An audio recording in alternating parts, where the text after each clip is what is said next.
시간 저한테 주어진 시간이 50분 해가지고 길게 다른 얘기는 하지 않고 바로 진행하도록 하겠습니다. 오늘 거의 아수라장이에요. 집회도 있고 비도 오고 그런데 참석해 주셔서 감사드리고 이 방송 그리고 이 세미나에 초대해 주셔서 진심으로 감사드립니다. 50분뿐이 시간이 없어서 어떤 얘기를 전해드릴까? 뭐 또 녹화하고 또 이거 뭐 온라인으로 나가니까요. 어떤 얘기를 할까 생각을 해봤는데 그냥 이론적인 거 여러분들이 많이 다 아시잖아요. 현재 상황도 많이 아시고. 근데 제가 1995년도에 증권회사에 입사를 했습니다. 너무 오래 했죠.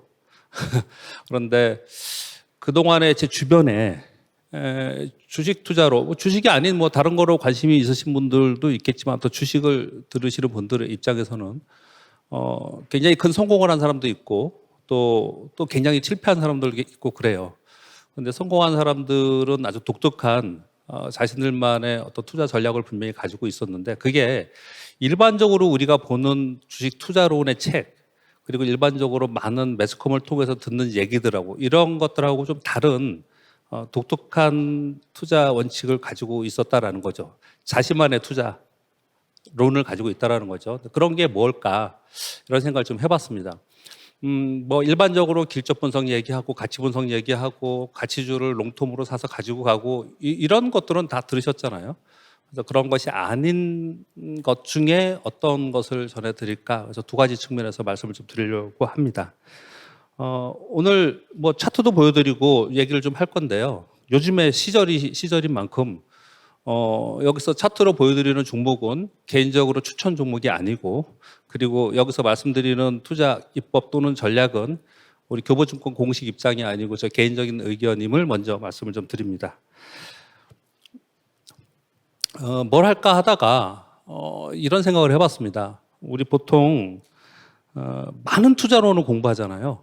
그래서 이것도 해보고 저것도 해보고 많이 그러는데 실제로 개인 투자들의 거의 대부분은 성공보다 실패하는 경우가 훨씬 더 많았습니다. 그런데 왜 그럴까를 좀 생각을 해보고 그리고 남다른 나의 투자법을 어떻게 할까 이런 고민을 좀 같이 해보고자 하는 겁니다. 굉장히 좋아하는 얘기들을 항상 시작을 하는데 아마존의 창업자 제프 베조스 이런 얘기를 했다고 하죠. 사람들은 내게 미래에 무엇이 변할 것인가를 묻지만 무엇이 변하지 않을 것인지는 묻지 않는다. 불확실성의 세계에서는 미래에도 변하지 않을 것을 선정하고 그것을 토대로 무엇을 만드는 것이 중요하다. 저는 굉장히 깊은 감명을 받았습니다. 특히나 주식시장에서는 지금 시장이 2600포인트, 지금 현재 2600포인트 근처에서 거래되고 있는데 올해 시장 아주 좋습니다. 아주 좋아요.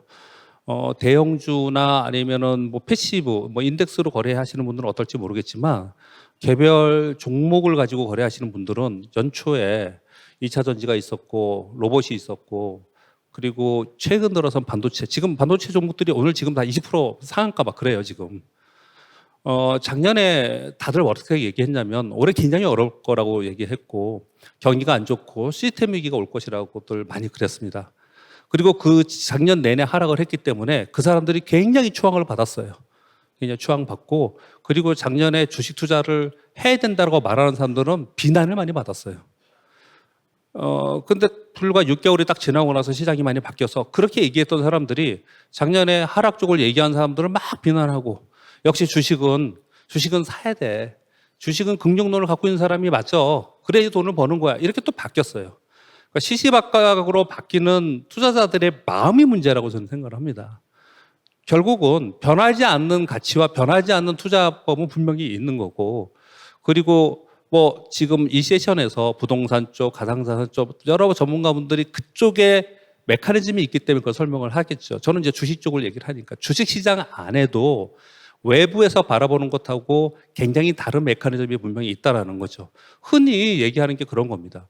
경기가 굉장히 안 좋을 때 대표적으로 여기 지금 많은 이제 경험 있으신 분들이 있으실 것 같은데 IMF 외환위기 때 1997년 12월에 디폴트 선언을 하고 1998년 10월에 277포인트까지 하락을 했습니다. 1000포인트 위에서. 1998년 가을 추석 지나고 나서 상승하기 시작해서 곧바로 1000포인트까지 올랐죠. 경기가 어땠습니까? 굉장히 안 좋았고 굉장히 비관적이고 그랬습니다. 그런데 곧바로 1000포인트까지 갔어요. 대부분 다들 뭐라 그랬냐면 이렇게 경기가 안 좋고 나라가 망했는데 어떻게 주식시장이 오르느냐. 이게 말이 안 된다. 이렇게 얘기를 했습니다.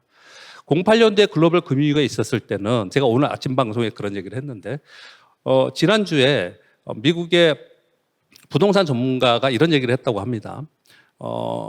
미국 모기지 30년짜리 모기지 금리가 3%대는 이제 우리 평생에 못 본다. 앞으로 수십 년 동안 이건 안 갈 거다. 지금 6, 7% 가까이 되잖아요. 이렇게 얘기를 했다고 합니다. 제가 그 뉴스를 딱 보면서 야 이제 고점 왔구나. 늘상 그래요. 아주 공격적으로 한쪽으로 막 굉장히 안 좋다고 얘기를 할 때 그럴 때 시장은 꼭 반대 포지션으로 갔거나 새로운 어떤 일이 닥쳤던 것 같습니다.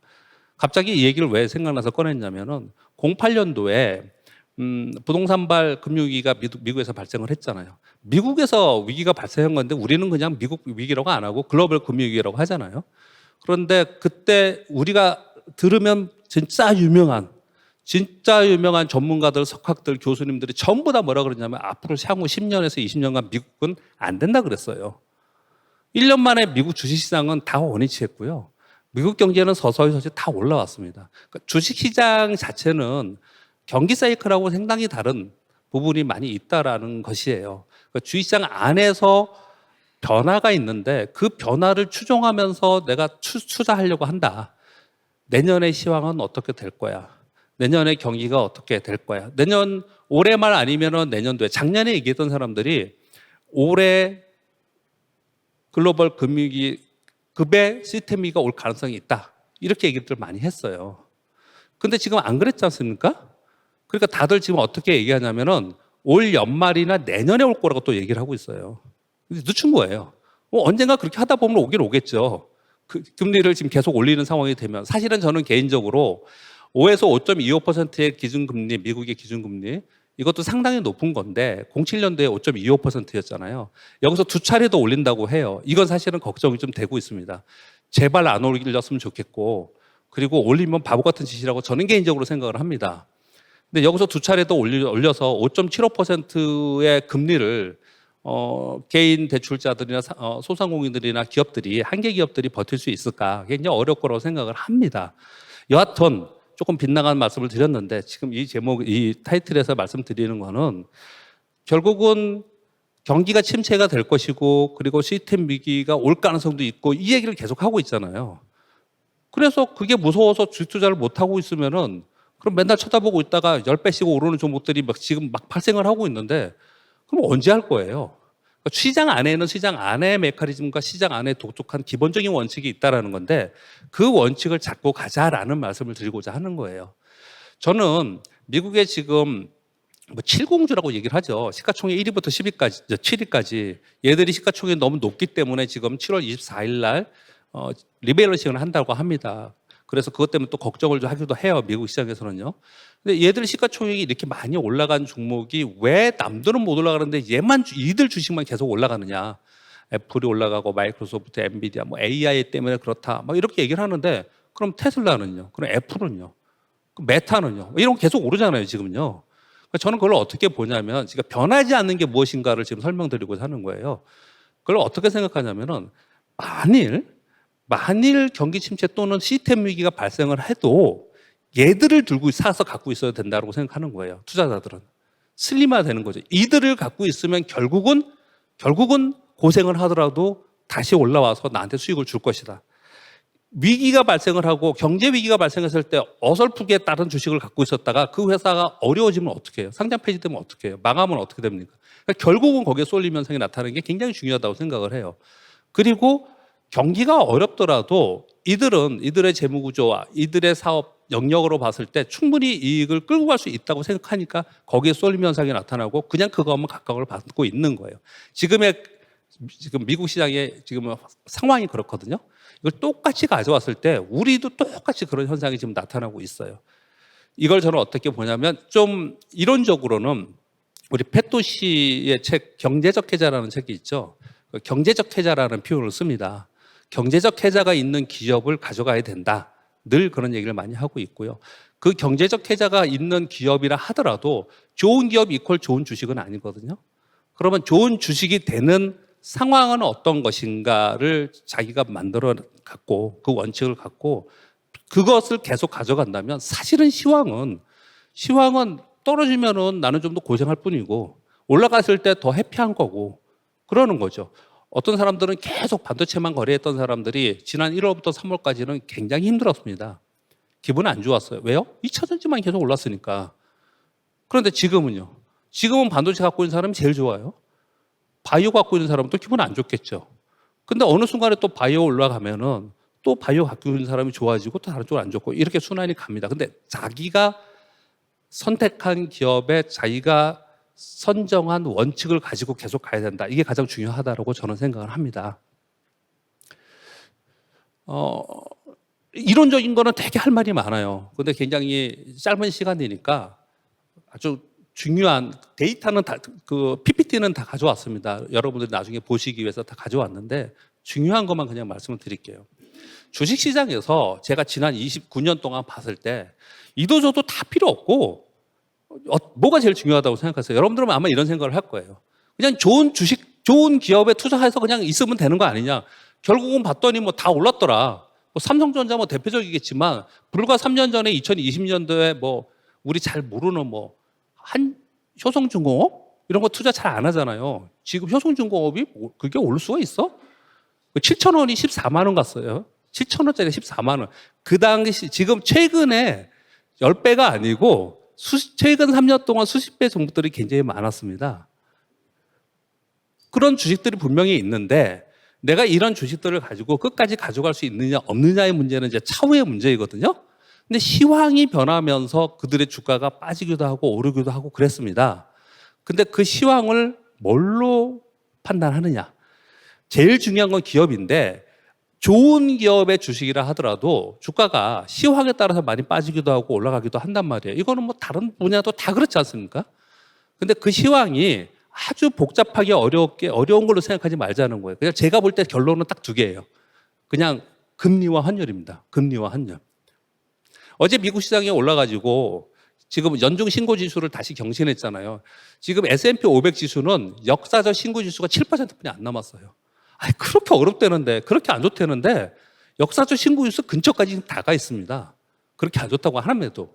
그러니까 또 두려운 거예요. 우리나라 투자자들은, 야, 이거 미국이 그만큼 올라갔는데, 미국 조금이라도 떨어지면 우리 떨어지는 거 아니야? 이런 두려움을 현재 갖고는 있습니다.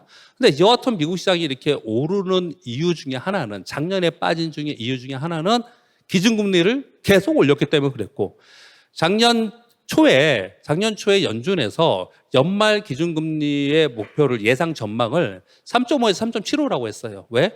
물가 전망을 잘못했기 때문에 그렇게 얘기를 했었습니다. 그런데 웬걸 5%까지 올렸잖아요. 그러니까 시장에 더 충격을 많이 받았거든요.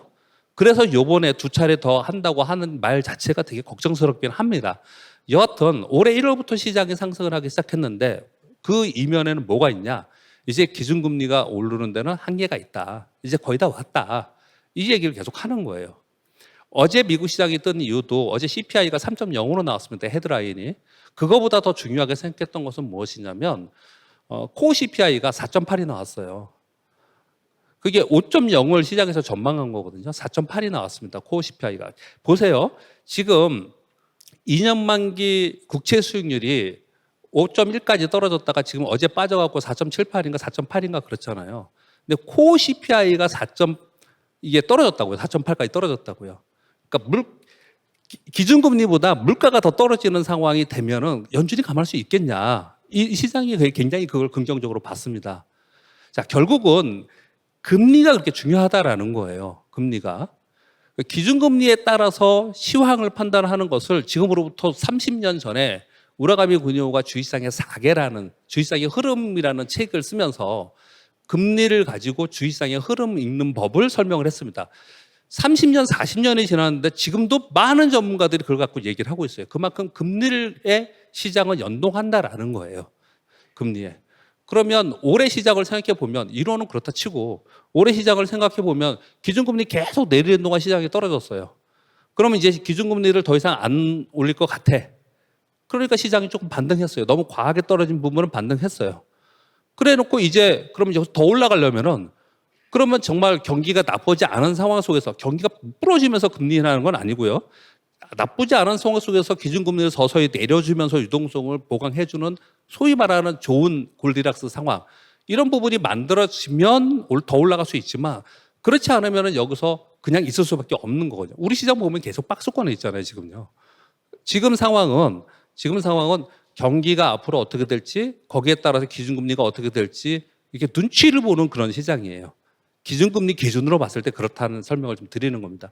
근데 기준금리의 전단에 있는 게 물가잖아요. 물가. 근데 이론적으로는 여태까지 경험적으로 보면은 경기가 좋아서 물가가 올라가고 물가가 올라가서 버블이 형성될까봐 버블이 형성되면 그게 터지면 안 되니까 기준금리를 올리고 이랬잖아요. 근데 요번에는 그게 아니었잖아요. 팬데믹이라는 공급망의 왜곡으로 인해서 인플레이션이 발생이 된 거잖아요. 그러니까 이번에는 상당히 많은 다른 부분들이 좀 있습니다. 여하튼 간에 물가가 올라온 부분 때문에 그랬다는 거예요. 좀 이따 추후 설명 드릴 때 이 부분 다시 더 설명을 드릴 겁니다. 일단 한 가지는 물가 연동해서 기준금리를 우리가 해석하는데 물가까지 생각할 필요도 없이, 왜냐하면 기준금리를 해석하기 위해서 물가의 전망을 보는 거니까 걔는 빼고 기준금리의 전망을 보고서 시황을 판단한다. 그냥 심플하게 그렇게 보시면 될 것 같고요. 또 하나는 뭐냐면 어제 미국의 달러 인덱스가 100.1까지 떨어졌어요. 104포인트 레벨까지 올라갔었거든요. 그러면서 우리 원화가 1,300원 아래 떨어지고 그리고 위안화도 다시 떨어졌습니다. 요즘에 위안화가 약세였거든요. 근데 위안화 강세가 된 거죠. 원화도 강세가 된 거죠. 왜? 달러 약세가 됐기 때문에. 달러 약세가 왜 됐느냐? 어제 CPI가 3.0이 나오면서 야, 기준금리 2차례 올린다 그랬는데 쉽지 않겠네? 이런 인식이 퍼진 거예요. 이 얘기 뭐냐면 금리를 올리잖아요. 금리를 올리면 달러인데서 같이 올라가고 금리 떨어지면 같이 떨어지는 시장의 속성을 가지고 있습니다. 이론적인 건 설명을 안 할게요. 이론은 훨씬 더 복잡합니다. 훨씬 더. 근데 환율이 그렇다는 거예요. 그리고 또 한 가지 말씀드리면 달러 인덱스, 우리는 위안화의 연동을 좀 많이 하는 편이에요. 그런데 기본적으로는 달러 인덱스를 쳐다보면서 외국인들이 우리 시장에서 뭐 달러를 팔고 원화를 사느냐 아니면은 뭐 원화를 팔아서 주식을 팔고 달러를 사고 나가느냐에 따라서 우리 환율이 많이 바뀌잖아요. 그래서 달러 인덱스가 굉장히 중요한데 올 하반기와 내년도의 시황에서는 달러 인덱스의 변동이 뭐 때문에 가장 크게 변동이 됩니까? 유로화잖아요, 유로화. 유로화는 계속해서 떨어졌었어요. 계속해서 유로화는 약세였습니다. 요번에 우크라이나 러시아 전쟁이나 뭐 이런 걸 다 빼서라도 지난 수년 동안 유로화는 약세였어요. 근데 만약에 이 시점에서 유로화가 다시 반등을 하려면 유럽의 경기가 굉장히 좋아져야 되는데 유럽의 경기가 좋아지려면 중국의 경기가 좋아져야 되나? 뭐 여러 가지가 있을 수 있겠지만 가장 쉽게 생각할 수 있는 부분 하나가 우크라이나 러시아 전쟁입니다. 우크라이나 러시아 전쟁이 이건 어느 누구도 모르잖아요. 근데 만일 우리가 시황이나 주식 투자 하시는 분들은 저는 다른 재테크도 똑같다고 생각합니다. 우크라이나 러시아 전쟁이 휴전을 하던 종교를 하던 뭐 어떤 방식으로든 간에 저게 어느 정도 정리가 되면은 전 세계 글로벌 GDP 경제 성장률 그리고 시장 전망, 시황 그리고 뭐 주요 섹터 모두 다 몽땅 다 바뀌어져야 된다고 저는 개인적으로 생각을 합니다. 근데 환율도 거기에 굉장히 큰 영향을 받겠죠. 그래서 우크라이나 러시아 전쟁은 계속해서 그 추이를 봐야 되고 종료되면 긍정적으로 지표들이 바뀌겠죠. 그 부분은 굉장히 중요하다고 생각합니다. 그 차트를 보면서 설명을 드릴게요. 그 뒤에 건 다 빼겠습니다. 이자와 금리와 환율로 시작을 본다. 그냥 금리와 환율로. 그럼 우리나라 환율은 지금 현재 어떨 것 같습니까? 우리나라 환율이 1,300원 정도에서 왔다 갔다 지금 하고서 지금 떨어졌어요. 우리나라 원화 환율이 1,350원, 1,400원 이렇게 막 고공으로 치는 경우에는 중대한 위기가 발생했을 때 그렇습니다. 외환위기 때, 글로벌 금융위기 때, 팬데믹 때 그렇지 않고서는 거기까지 안 가요. 그 위로를 안 갑니다. 그러니까 위로 강하게 갈 만한 지금 시스템 위기가 오래 올 거냐? 쉽지 않겠죠. 올 수도 있지 않냐? 근데 저는 오지 않을 거라고 생각합니다. 아주 단순무직하게 한번 얘기해 볼게요. 왜 오지 않을 거라고 생각하냐면요. 내년에 미국의 대선이 있어요. 대선. 선거를 앞두고 경제를 망가뜨리고 시스템 위기를 발생시킨다? 이들이? 전 세계 경제를 컨트롤할 수 있는 이들이? 그러지 않을 거라고 생각합니다. 그래서 위쪽으로 원화가 강하게 갈 것도 없어요. 반대로 원화가 강세가 되려면 우리의 경제가 좋아져야 되는 거잖아요. 기업들의 실적이 좋아져야 되고. 근데 지금 지난번에 OECD나 IMF에서 GDP 성장률 각국에 발표할 때 대부분의 국가들은 다 상향 조정했는데 하향 조정한 나라들이 몇 군데 있죠. 남아프리카 공화국, 아르헨티나, 한국 자랑스럽게 거기 들어가 있습니다. GDP 성장률 우리나라 떨어뜨렸고요. 그리고 어제 발표한 노무라증권 보고서에서는 미국은 그 기준금리를 인상한다고 하는데 아마도 아시아 국가들은 기준금리를 미국보다 더 빨리 인하할 것이다라고 얘기를 하고 있습니다. 대표적으로 중국은 인하할 가능성이 높고 지금 인하하고 있고요. LPR을. 그 다음에 2위를 한 국가가 한국이에요. 한국. 그 얘기를 이 두 가지를 합쳐서 얘기해 보면은 무지하게 안 좋다는 겁니다. 전 세계에서 볼 때 한국을 굉장히 안 좋게 본다는 거예요. 그러면 우리 원화가 어떻게 강세가 갈 수가 있겠어요. 그러니까 외국인들의 수급에 의해서 그냥 여기서 왔다 갔다 하는 거예요. 그러면 원화가 강세로 가면 외국인들이 매수가 들어오고 환차익이 들어오고 우리나라 시장은 좋아지고 원화가 약세로 가면은 우리 시장이 또 상대적으로 악순환의 고리가 돼서 안 좋고 이렇단 말이에요. 근데 여기 환율이 갇혀 있을 것 같아. 그렇죠? 그러니까 우리는 금리도 지금 3.5%에서 오늘 동결했잖아요. 또 우리나라는요. 우리는 그냥 금리도 갇혀 있고 환율도 갇혀 있어요. 그러니까 시장이 어떻습니까? 그냥 갇혀 있는 겁니다. 시장은 갇혀 있는 상태예요. 그러니까 어떻게 돼요? 우리 많은 분들이 갖고 계시는 삼성전자, 삼성전기, 뭐 LG전자, LG노텍 대표적으로 그렇죠? 전기전자에 거기 갖고 있고 현대차, 기아 갖고 있고 뭐 네이버, 카카오 쓰는 거는 뭐 얘기하기도 싫죠. 맨날 신저가 가고 있으니까 그런 주식들이 그냥 갇혀 있는 거예요. 그런 주식들이 갇혀 있는 동안 시세를 주는 것들은 어디서 주느냐? 곧 바로 밑단에 있는 보시면 오늘만이 아니에요. 반도체의 바로 밑단에 있는 후공정에 있는 중소형주들, 2차 전지도 곧 바로 밑단에 있는 장비 부품주들 이런 것들이 가장 각광을 받으면서 시장에서 상승을 하고 있습니다. 이거는 올 하반기에도 계속 그럴 가능성이 굉장히 높습니다. 그건 좀 이따 다시 한번 말씀드릴게요. 자, 넘어가 볼게요. 자, 지금 설명드린 환율을 설명한 거예요. 환율은 이러이러할 때 선순환이 되고 이러할 때 악순환이 되고 우리는 지금 환율이 갇혀 있다. 달러인덱스이고요. 이거는 유로화예요. 유로화가 최근에 우크라이나 러시아 전쟁 때문에 빠진 게 아니고 유로화는 달러 대비해서 계속 약했습니다. 그만큼 경기가 안 좋았기 때문에 그렇습니다. 독일은 마이너스 성장률입니다. 지금 전망이 마이너스 성장률이에요. 그러니까 유럽은 우크라이나 러시아 전쟁이 어떻든 간에 그게 어떤 해결되는 거 말고는 기대할 게 별로 없어. 지금 현재 상황에서는. 근데 우리는 유럽의 유로화가 올라와야 돼요. 그래야지 달러 인덱스가 떨어지고 우리 원화가 강세가 되기 때문에 그 부분이 굉장히 중요합니다. 이건 우리나라 원화입니다. 저렇게 막 급등한 거 있잖아요. 이런 것들은 위기 상황에 그랬고요. 우리 경제가 좋을 때는 좀 밑으로 떨어지고 그랬는데 제가 노란색으로 표시해 놓은 거는 뭐냐면 원화가 강세가 될 때 우리 시장은 대세 상승입니다. 이 원화 환율하고 우리나라의 코스피 지수하고는 정확히 역의 방향으로 일치합니다. 정확히 일치합니다. 그러니까 시황은 환율하고 금리만 그냥 보고서 판단하면 된다는 얘기죠. 막 너무 복잡하게 공부하지 말자는 설명을 하기 위해서 이 말씀을 드리는 거예요. 금리는 아까 말씀드린 요거부터 먼저 할게요. 우라가미 군요의 주식시장의 4개를 한 표로 만들어 놓은 거예요. 여러분들 한번 생각을 해보세요. 경기가 안 좋으면 금리를 내려요. 실적도 안 좋은데 근데 주가는 떠. 이걸 금융장세라고 해석을 합니다. 이거 증권가에서는 누구나 다 그냥 얘기를 하는 거예요. 그리고 이제 돈을 풀어서 경기가 좀 좋아지면서 실적 상세가 돼서 금리가 조금씩 올리고 실적도 좋아지고 그래요. 어느 순간 되면은 금리를 이제 올리기 시작한단 말이에요. 그러면 역금융 장세가 되면서 실적은 좋지만 시장은 빠지는 현상이 나타나요. 그러다가 다시 금리를 내리기 시작하거나 동결하고 근데 실적은 계속 안 좋아. 주가도 떨어지고 이제 역실적 상세라고 그러거든요. 지금 시장이 얼마나 복잡하냐면은 어떤 사람들은요. 역실적 장세에 초입에 있다고 하는 사람도 있어요. 그래서 내년 내후년에 위기가 올 것이다라고 얘기하는 사람도 있고 완전히 긍정적으로 보는 사람은 이거 지나갔다. 이제 금융장세 초입에 온다라고 생각하는 사람들도 있어요. 이거 근데 쉽습니다. 여러분들이 스스로 그냥 생각하기가 굉장히 쉬워요, 이거는. 지금 금리를 계속 올리다가 동결했잖아요. 지난번에 미국이요. 우리나라 계속 동결하고 있잖아요.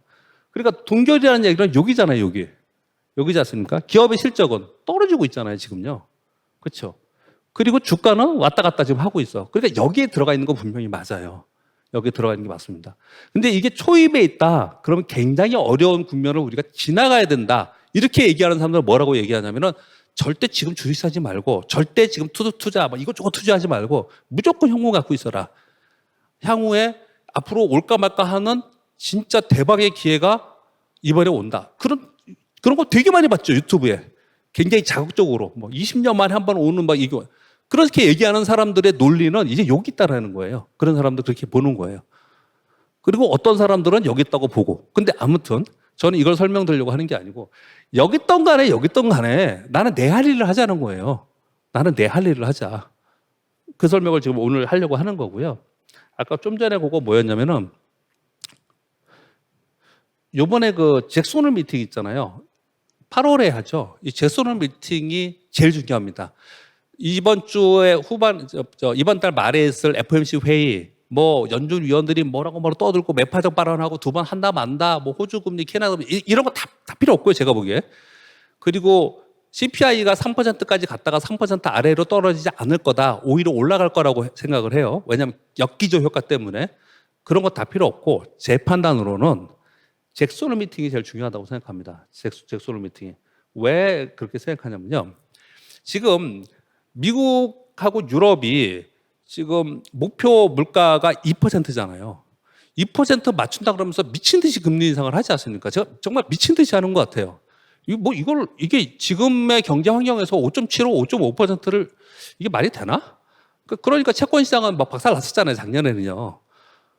그런데 어떤 얘기들이 지금 월가에서 많이 나오고 있냐면 이거 목표 인플레이션을 2%는 좀 비현실적이지 않냐. 이만큼 올라왔는데 다시 그렇게 가기 어렵지 않겠냐. 이걸 바꿔야 되지 않겠냐라는 얘기들을 많이 합니다. 실제로 바꾼 게 맞냐 안 맞냐를 떠나서 아주 중대한 결정이에요. 이거는 중대한 결정입니다. 그게 만약에 어떤 정책이 나온다면 이 잭소놀 미팅에서 나올 가능성이 굉장히 높습니다. 과거에 그랬어요. 과거에 그랬습니다. 벤 버너키 의장이 헬리콥터 벤이라는 별명을 갖고 있잖아요. 왜냐하면 돈을 막 그냥 헬리콥터에 뿌린다고 해서 그 결정을 금리를 계속 뿌렸고 그 다음에 이제 금리 인하를 멈추고 인상을 해야겠다는 그 결정을 전부 다 이 잭소놀 미팅 끝나고 나서 결정했습니다. 그러니까 지금 상황에서 중대한 변곡점이 나타나거나 중대한 정책이 나온다면 이게 나올 거니까 이 잭소놀 미팅에서 한번 나오기 전까지는 뭐 깊이 고민할 필요 없다고 저는 생각합니다. 일단 중요하다고 말씀을 드리기 위해서 말씀을 드리는 거고요. 경제 전망은 넘어가겠습니다.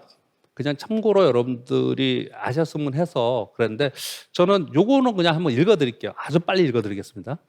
오늘도 한국은행에서 금리 동결하면서 아마도 뭐 여러 가지 말씀을 주셨을 것 같은데 뭐 사실은 한국은행 총재께서 말씀하시는 것보다 더 정확한 게 있을까요?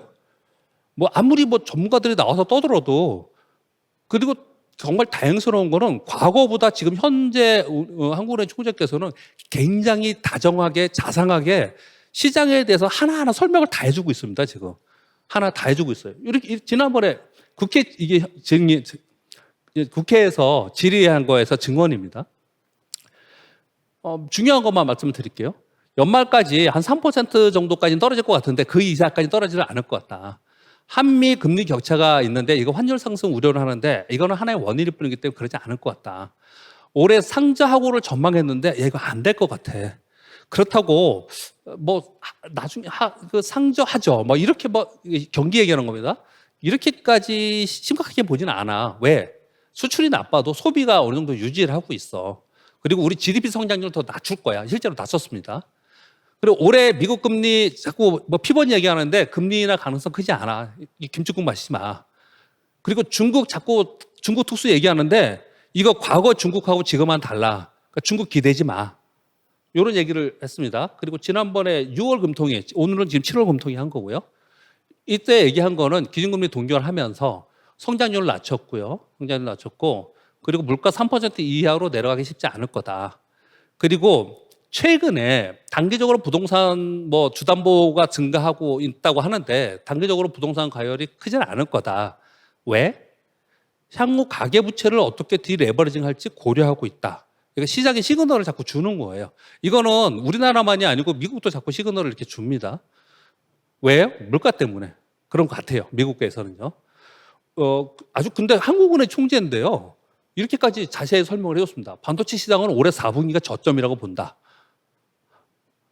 그리고 미국의 이거 은행 디폴트 얘기하는 겁니다. 이건 해결될 문제라고 본다. 그러면 우리나라 경기는 여기 이 안에 답이 다 있으니까 알 수 있을 것 같아요. 그래서 제가 적어왔습니다. 자, 주식투자에 대해서 얘기를 하겠습니다. 20분 남았는데 짧게 얘기하겠습니다. 이것도 중요한 것만 말씀드릴게요. 결론적으로요. 뭐 당장 뭐 어떤 투자하는 것도 굉장히 중요하지만 어떻게 내가 투자할 것인가 결론을 딱 가지고 계시면 될 것 같아요. 일단은 저는 29년 동안 주식 투자를 그냥 하고 있습니다. 제가 잠깐 법인부에 2년 있었고 국제부에 한 2년 있었는데 그거 빼놓고는 그냥 계속 현업에서 주식 투자만 했어요. 그래서 제가 내린 결론은 뭐냐면요. 공부를 많이 한다고 주식 투자로 돈을 버는 것도 아니고 그리고 뭐라고 할까요? 막 네트워크가 좋아서 뭐 하기가 좋아서 뭐 이런 걸로 되는 건 아니고요. 뭐라고 표현할까? 되게 상식적으로 투자를 해야 돼요. 그래서 어떤 사람이 이런 걸 써놓은 거예요. 되게 멋진 말입니다. 주식 투자는 세상을 복잡한 금융 기법으로 바라기보다는 상식과 조화의 관점에서 접근해야 된다는 거예요. 그리고 세상의 변화를 큰 줄기와 잔파도를 분명히 구분해낼 수 있어야 되고 좋은 기업과 좋은 주식을 혼동하지 말아야 되고 특히 나쁜 기업을 좋은 주식으로 포장하는 우를 범해서는 안 된다. 세상에 대한 통찰력을 가져야 되되 확률을 높여야 된다. 그게 빠른 것으로 이렇게 써놨는데요. 늘 이 생각을 많이 합니다. 주변에 예전에 요즘에 셀트리온은 어제 오늘 지금 급등하고 있어 갑자기 생각이 났는데요. 셀트리온으로 부자 된 사람들 있죠. 셀트리온 부자들이 있었습니다. 그리고 또 가장 최근에는 어떤 부자가 있었죠? 테슬라로 부자 된 사람들이 있습니다. 테슬라로 그냥 투자 끝낸 사람들 많아요. 자기 그냥 이 재테크 끝낸 사람들. 그리고 작년 말부터 올해까지는 2차 전지를 끝낸 사람들도 많아요. 2차 전지로요. 뭐 한 번 오를 때 20, 30배 오르면 끝낼 수 있잖아요. 그렇죠? 그렇게 기업에 어디에 투자해서 끝내는 방법도 분명히 있어요. 존재해 있어요. 그런데 말처럼 쉽지 않잖아요. 그러면 그들이 어떻게 했냐? 그 부분을 설명드리려고 하는 겁니다. 뭐 시황 분석하고 주도주 항상 찾아야 되고 그 주도를 찾아서 그 다음에 뭐 저는 어디 쪽 좀 전문가냐면은 그 동안에 살아오면서 방송은 맨날 시황을 하고 있는데 여기하고 여기에서 방송에서 늘 얘기해줘요 사람들이. 늘 요걸 얘기해줍니다. 가만히 보시면. 그런데 수익으로 이걸 내가 가서 연결시킬 수 있느냐는 요거 왜요 요거. 이겁니다. 요걸 설명해 주진 않아요. 이게 무슨 얘기예요? 옆에서 야 지금 사, 지금 팔어 이렇게 얘기해 주지 않잖아요. 그러니까 여기만 계속 얘기해 주는 겁니다. 그러니까 이거는 각자의 몫이에요. 각자의 몫. 그러니까 요거는 제가 강연회나 할 때는 요거 위주로 많이 하는 거고요. 보통 이런 대규모 세미나 이런 데서는 이걸 하고 있는 거예요. 이걸 하고 있는 겁니다. 근데 그걸 설명을 좀 드려볼게요.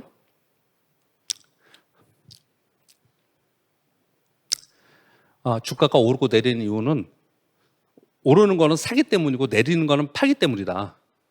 그 늘상 예전에 저보다 훨씬 선배님이 이런 얘기를 했기 때문에 너무 그냥 뭐랄까 기억이 되게 많이 남아서 항상 이 얘기를 합니다. 우리가 주식이 지금이라도 여러분들이 주식을 갖고 계시는 분들이 어떤 주식이 막 내리잖아요. 막 10% 내리잖아요. 또는 막 오르잖아요. 그럼 제일 먼저 무슨 생각하냐면은 이거 왜 내리지라고 하면서 막 포털 찾고 전화해서 물어보고 그래요. 오를 때도 그렇고 내릴 때도 그렇거든요. 근데 윌리엄 오니라는 되게 유명한 분이 있죠. 저는 이 사람의 투자 기법을 제일 선호하는데 주가가 오르거나 내릴 때 투자자들은 오르는 이유와 내리는 이유를 알아내고 시간을 허비한다. 주가가 오르고 내리는 거는요. 이미 내리는 거는 악재가 있기 때문에 내린 거고 오르는 건 호재가 있기 때문에 오르는 거예요. 주가 그 자체를 보고서 일단 판단해야 되는데 그렇지 않고 막 떨어지면은 뭐라 그러냐면 뭐 줍줍하자 그러고 뭐 가치 대비 많이 떨어졌다 그러고 그래서 다 낭패를 봤잖아요. 그렇게 하지 말자라는 거예요. 기본 원칙을 좀 가지고 있자라는 거예요. 자, 그리고 투자 원칙을 이런 기법은 뭐 지금 15분 남았으니까 하지 말고 진짜 진심으로 여러분들이 꼭 하셨으면 오늘 제목이 개인 투자자가 주식 투자로 성공할 수 있는 법 이런 제목이 그랬잖아요. 제 경험적으로 볼 때 이 둘 중에 하나를 해야 된다고 생각합니다. 두 가지를 소개를 드릴 겁니다. 하나는 체리피킹. 체리피킹을 장중에 매일매일 하는 사람은 스캘퍼 데이트레이더라 그래요. 체리피킹을 며칠 사이에 떨어질 때 샀다가 올라올 때 팔고 이렇게 하는 사람을 스윙 거래라고 합니다. 스윙 거래라고 해요. 근데 보통 우리 그렇게 거래 안 하잖아요. 많은 사람들이. 저는 이런 거를 여러분들 권하지는 않겠고 요걸 하자는 거예요. 요걸. 체리피킹을 경제적 계좌를 가지고 있는 기업의 리스트를 갖고 체리피킹을 하자는 건데 예를 들어 보겠습니다. 여기 박스권에 쏘는 게 언제냐면 여러분 이제 기억하시겠지만 2020년 3월이에요. 팬데믹 하고 나서 폭락했죠. 얼마까지요? 1439포인트까지 폭락했어요. 그리고 나서 곧바로 여기까지 반등을 그냥 줬고 그 다음에 요건 반등한 거고요. 요건 상승한 거죠. 요건 상승. 이게 지금 우리나라 코스피 지수의 월봉인데 이거 보면 좀 답답하지 않아요? 되게 답답하죠. 우리 시장은 어떤 특징을 갖냐면요. 500에서 1000까지 있다가 폭락했다가 그 다음에 올라와서 500, 1000에서 1000에서 2000 박스권도 있다가 그 다음에 또 다시 폭락했다가 그 다음에 3000을 간 거예요. 굉장히 오랫동안 박스권에 있는 속성을 우리 시장이 갖습니다. 그래서 우리 시장은 선형적 시장을 갖지 않기 때문에 굉장히 어렵다라고 표현을 많이 하고 있습니다. 그건 이제 다른 얘기고요.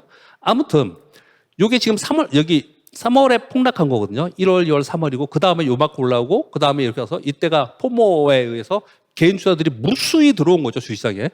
여기까지 올려놓고 여기 내려오는 동안 다 고생하고 있다가 지금 약간 반등 주고 있는데 다 본전 또는 마이너스 10%이 정도 되면 나 이건 감수할 수 있어. 그리고 팔고 시장에서 떠나고 있습니다. 개인 투자들이 계속 팔고 지금 떠나고 있는 상황이에요. 지금 뭘 설명하려고 하냐면요. 이렇게 폭락할 때 있잖아요. 이렇게 폭락하는 요 순간에 자, 요 지금 글자가 잘 안 보이시겠지만 연기금 이런 글자는 보이죠. 연기금이 2020년 1월 1일부터 2월 29일까지 그러니까 폭락하기 전날까지 얼마를 샀냐? 2,700억 순매수였어요. 3개월 동안. 그랬거든요. 근데 그 다음에 5월 30일까지 즉 무슨 얘기냐면 3월, 4월, 5월 3개월 동안 폭락할 때 연기금이 폭락했다 올라올 때 얼마큼 샀냐? 5조 3천억을 샀어요. 5조 3천억을. 그리고 나서 이건 10월 30일이거든요.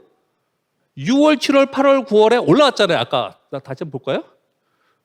요만큼까지는 하나도 안 하고 있다가 폭락해서 여기 요만큼 올라오는 동안은 5조 3천억을 샀어. 그리고 10월이 여기거든요. 이게 11월이거든요. 여기부터 여기까지 올라오는 동안 그 다음에 봤더니 1,000억 순매수야. 이게 무슨 얘기예요? 5조를 그 순간에 샀다 다 판 거예요. 샀다 다 판 거예요. 제가 왜 이런 걸 보여드리냐면 많은 사람들이 이걸 얘기를 하면 야 나보고 단기 투자하라는 거야? 나보고 기술적 분석기엔 투자를 하라는 거야? 야 주식 투자는 좋은 주식에서 장기 투자하는 거지 무슨 단기 투자야? 이렇게 생각하시는 분들이 굉장히 많거든요. 장기 투자를 하고 있는데 연기금도 이렇게 하고 있는데 무슨 뭐 똥배짱으로 개인이 나는 무조건 들고 갈 거야. 이렇게 생각하냐고요. 이건 분명히 연기금도 이렇게 한다는 얘기를 하는 거예요. 그걸 말씀드리기 위해 강조하기 위해서 이걸 일부러 보여드리는 거거든요. 그러면 시장에는 이렇게 폭락할 때가 꽤 있습니다. 이건 왜 안 이기고 이건 2008년 글로벌 금융위기고 이건 IT 버블 붕괴고 요 밑에 중간에 있었던 건 남유럽 국가의 디폴트가 있었고 이런 게 계속 있어요. 계속 있습니다. 단기적으로는 뭐 일단 우리나라 내부적인 안에서 일어나는 일들에서 발생을 하지만 이런 큰 것들은 전체적인 글로벌리 사건이 이벤트가 있었을 때 이런 일이 발생을 하거든요. 그러면 나는 이럴 때만 하면 되잖아요. 그냥 말은 되게 쉽죠. 근데 그럴 때 사긴 살 거냐? 아 그래 맞아. 그럴 때 사면은 뭐 대박이야. 왜? IMF 때 신흥부호가 나타났고 글로벌 금융 때 신흥부호가 나타났고 지금 우리가 알고 있는 우리나라 제일 큰 사모펀드의 회장, 제일 큰 뭐라고 할까요? 자문사의 대표이사, 그리고 맨날 TV에 나오는 유명한 자문사의 대표이사, 그 사람들이 꾸준히 돈 벌어서 뭐 지금 뭐 엄청나게 뛰어나서 아니면 원래 돈이 많아서 아니에요. 그 사람들 여기서 돈 벌었거나 여기서 돈 번 거예요. 그냥 여기나 여기예요. 왜 근데 나는 왜 그걸 할 생각을 안 하냐는 거죠. 나한테도 그게 기회가 있다라는 거죠. 그래서 책들 보면은 이제 20년 만에 또 오는 뭐 기회가 온다, 대박을 잡아야 된다, 뭐 책 팔기 위해서나 아니면 자기 인지도를 위해서 그런 걸 하겠죠. 유튜브들 많잖아요. 그런 걸 다 떠나서 체리피킹은 단기적으로든 장기적으로든 이런 기회가 올 때만 하는 매매 법을, 투자법을 체리피킹이라고 합니다. 그러니까 주식시장에서 내가 떨어져 있다 하더라도 항상 주식을 바라보고 있는 거죠. 근데 주의점이 뭐냐면 체리피킹을 하기 위해서는 뭐 이거 종목들 애플, 테슬라 이런 걸 지금 써놨는데 체리피킹을 하기 위해서는 뭘 기본적으로 가지고 있어야 되냐면요. 짐 마샬의 그 팩리스트라고 표현을 하는데 이 경제적 해자가 있는 종목을 맨날 공부해 가면서 갖고 있어야 돼요. 일단 이건 꼭 해야 되는 거니까 꼭 하자고요, 여러분. 무슨 표현이냐면은 만약에 시장이 여기서 지금 2,600포인트인데 2,000을 깨고 내려갔어요, 다음 달에. 있을 수도 있는 거잖아요. 미래는 모르는 거니까. 그럼 뭘 사실 거예요? 아마 대부분 삼성전자 삽니다. 왜? 모르니까, 그것뿐이 모르니까. 소위 말하는 경제적 해자가 있는 기업의 주식을 그렇게 떨어졌을 때 사야지만 그게 내가 5배, 10배짜리의 수익을 내는 거예요. 주식시장은 원래 하이리스크입니다. 하루에 30%씩 왔다 갔다 하는 시장이잖아요. 주식시장에 와서 연간 목표 수익률 10%로 투자하실 거예요? 우리가 펀드 매니저처럼? 그건 아니잖아요. 그러니까 하이리스크이기 때문에 분명히 높은 수익률을 추구해야 됩니다. 그 높은 수익률을 추구하기 위해서는 무조건 변동성이 클 때 들어가야 돼요. 근데 변동성이 클 때 우리가 들어갈 수 있느냐? 쉽지 않거든요. 준비한 사람한테가 그게 기회가 오고 준비한 사람만이 들어갈 수 있습니다. 그런데 그렇게 폭락을 했을 때 내가 들어갈 수 있느냐? 내가 샀을 때 더 폭락하면 어때? 폭락하면 어떻습니까? 내가 이 기업을 평소에 경제적 해자가 있는 기업을 내가 리스팅하고 있으면 그 주식을 사가지고 더 떨어져 한이 있더라도 그 주식을 갖고 있으면 큰 수익을 낼 수 있는 건 증명되어 있습니다. 시장에서. 꼭 이 체리피킹을 하자라는 게 첫 번째 말씀을 드리고 싶은 거고요. 두 번째는 일반적으로 제가 그 좀 젊은 분들이 있는 일반 기업에 가서 이 얘기를 하는데 젊은 직장인들 있잖아요. 이 사람들은 성장 가치주로 저축해요. 짐 슐레이트라고 하는 소액으로 성장주 투자법이라는 영국의 개인 투자자들의 아버지라고 칭하는 사람이에요. 성장 가치주로 투자하라는 거예요. 분할 매수 계속 하라는 거예요. 그러면 성장 가치주를 내가 어떻게 하는데 혹시 여러분들이 잘 모르시면요. 주변에 그냥 금융권에 있는 사람들한테 이렇게 좀 물어보는 것도 방법이겠죠. 그러니까 맨날 우리는 이렇게 뒷붙이잖아요. 2차 전지가 10배 떴어. 2차 전지가 제일 좋대. 그럼 2차 전지. 지금은 반도체가 제일 좋대. HBM 후공정이 제일 좋대. 그러면 지금 봤더니 신고가야. 근데 이거 그래도 신고가나 이런 거 사지 말라 그랬는데 여기서 샀다가 내가 물리면 어떡해? 그리고 하루 이틀 쳐다보는데 계속 올라. 역시 이런 걸 안 하면 돈을 못 버나 봐. 이럴 때 쫓아 들어가 봐. 그래서 딱 위에서 물리는 거잖아요. 그렇게 하지 말라는 거예요. 그렇게 하지 말고 나는 그냥 기업만 보는 거예요. 기업만. 어떤 기업만? 성장주. 지금 작은 기업들. 우리나라에도 경제적 태자를 갖고 있는 작은 기업들이 꽤 많습니다. 꽤 많아요. 기술력이 있는 기업들이 꽤 많습니다. 그런 기업들을 가지고 분할 매수하고 천천히 살아가는 거예요. 그랬을 때 그들의 향후의 성장을 같이 가자라. 일반적으로 여러분 다 아시는 거잖아요. 그렇죠? 근데 이걸 설명드릴 때 왜 이걸 가져와서 설명을 드리냐면 이 짐 슐레이트의 투자 기법 이름이 줄루 투자 기법입니다. 뭐냐면 자기 와이프가 어느 날 도서관에 가서 아프리카의 원주민 중에 줄루 원주민이 있대요. 이름이 줄루족. 근데 그거 리더스 다이제스트에 나오는 그걸 읽고 가서 온 동네방네 가면서 자기가 줄루족의 전문가야. 막 얘기하고 다니는 걸 보면서 저거구나. 뭐냐면은 내가 아는 기업을 끝까지 보고 거기에 집중하는 게 개인 투자자들은 소액 투자자들은 이게 맞는 거구나라고 하면서 줄루 투자 기법이라는 걸 만들었어요. 그래서 거기에 물론 PEG가 중요하고 뭐 기업을 분석하는 이런 것들은 따로 나와 있지만 제가 지금 말씀드린 두 가지는 뭐냐면 체리피킹 해야 된다. 그냥 현금만 들고서 맨날 시장 쳐다보지 말고 기회가 될 때를 기다리는 것도 하나의 방법이고 내가 만약에 그렇게 하지 않는다면 그냥 계속 꾸준히 그런 기업에 분할 투자하는 이 두 가지 방법이 제가 보기에는 개인 투자자가 성공할 수 있는 그런 방법이라는 거죠. 보면은 에코프로가 오른 건 여러분 다 아실 거고, 루닛 요즘에 오른 거 보셨어요? 오늘도 오르던데. 레인보우 로보틱스는 로봇이에요. i3 시스템은 뭔지 아세요? 적외선 카메라라는 회사입니다. 우리나라의 상장 회사 중에 얘 혼자예요. 상장 회사 중에 이거 다 올랐습니다. 이거 여러분 추천하는 거 아니라 그랬습니다. 상장 회사 중에 얘만 하는 거 이런 거 찾아야 돼요. 요즘에 JLK라고 막 오르거든요. 그것도 그래요. 그것도 보면은 파크 시스템즈라는 주식이 있죠.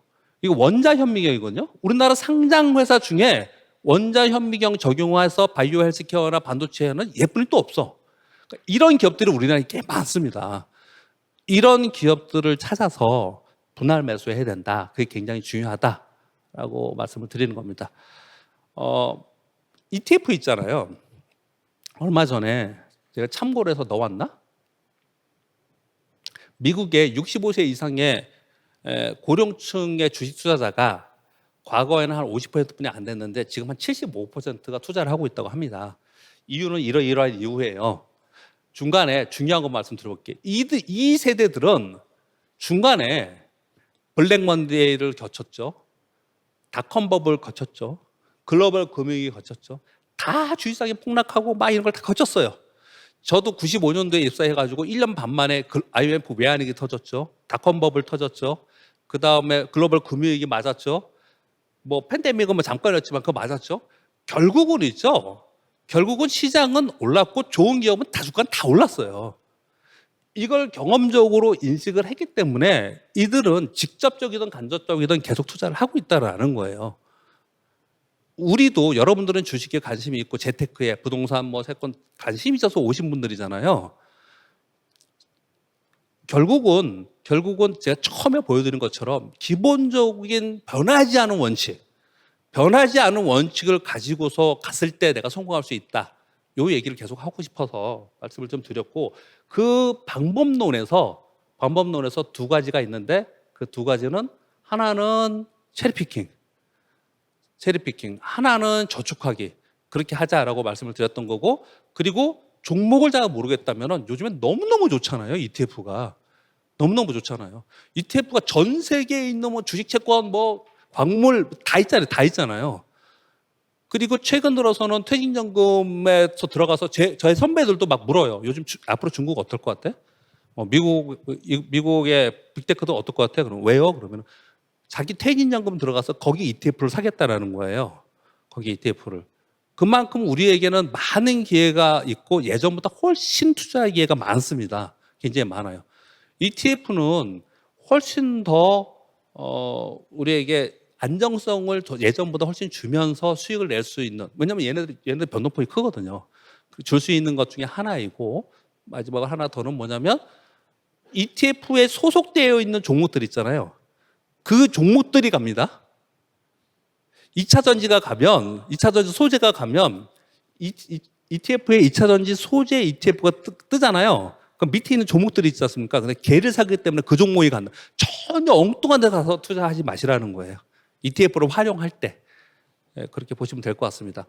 이런저런 말씀을 많이 드렸는데요. 결론은 뭐냐면, 맨날 시황 듣고, 그리고 맨날 고민하고, 미국 시장 보고, 투자 기법 공부하고, 뭐 수급 보고, 그래서 어쩔 때는 막 쫓아가서 대세 상승에 쫓아가서 여기도 투자를 해야 될 것 같고, 이건 아닌가 보다.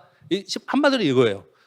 주식은 사서 팔면 안 되는 거라면서요. 2020년도에 그랬잖아요. 에브리바디가 그랬잖아요. 주식은 사고 팔고 관리해야 되는 거라고 얘기했더니 욕 바가지로 먹었습니다. 댓글에. 그랬어요.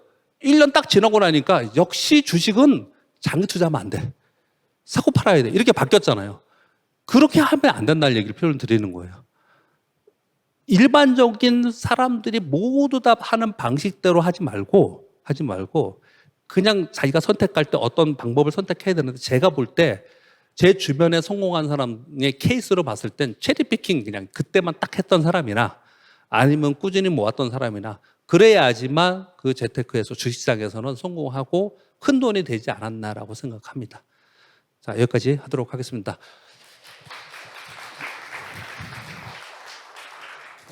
예, 경청해 주셔서 감사드리고요.